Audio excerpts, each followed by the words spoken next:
ng bayan, maasahan anumang panahon. Magandang araw po sa ating lahat. Narito na ang pinakahuling update sa lagay ng ating panahon ngayong araw at sa magiging lagay ng ating panahon sa susunod na 24 oras. Sa ngayon nga ay frontal system at easterlies ang mga weather systems na nakakaapekto ngayon sa ating bansa.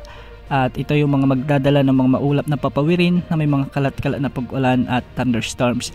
Dahil nga sa frontal system, nakakaapekto ito ngayon sa malaking bahagi ng Ilocos Region, Cordillera Administrative Region, sa may Cagayan Valley, sa may Aurora at Quezon Province. Ang mga lugar na ito ay makakaranas ng maulap na papawirin na may mga scattered rain showers and thunderstorms. Dahil dito, hindi inaalis ang banta o posibilidad ng mga biglaang pagbaha o pagguho ng lupa, lalo na kung may mga katamtaman hanggang sa kung minsan ay malalakas na pagbuhos ng ulan.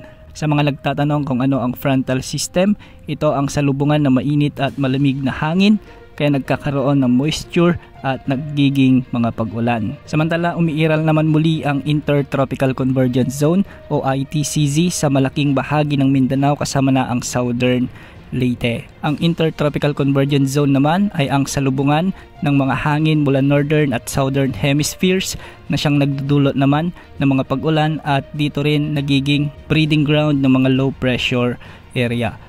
Dahil dito magiging maulap ang mga papawirin na may mga kalat-kalat na pag-ulan at thunderstorms sa bahagi ng Mindanao at ilang bahagi ng Leyte provinces. Posible pa rin ang banta ng mga biglang pagbaha o pagguho ng lupa lalo na kung may mga katamtaman hanggang sa kung minsan ay malalakas na pag-ulan. Samantala sa Metro Manila at nalalabing bahagi ng ating bansa kasama na ang Palawan ay magiging bagyang maulap hanggang sa maulap din ang mga papawirin na may mga isolated rain showers and thunderstorms. Dulot naman ito ng mainit na hangin mula sa karagatang Pasipiko o yung tinatawag nating easterlies.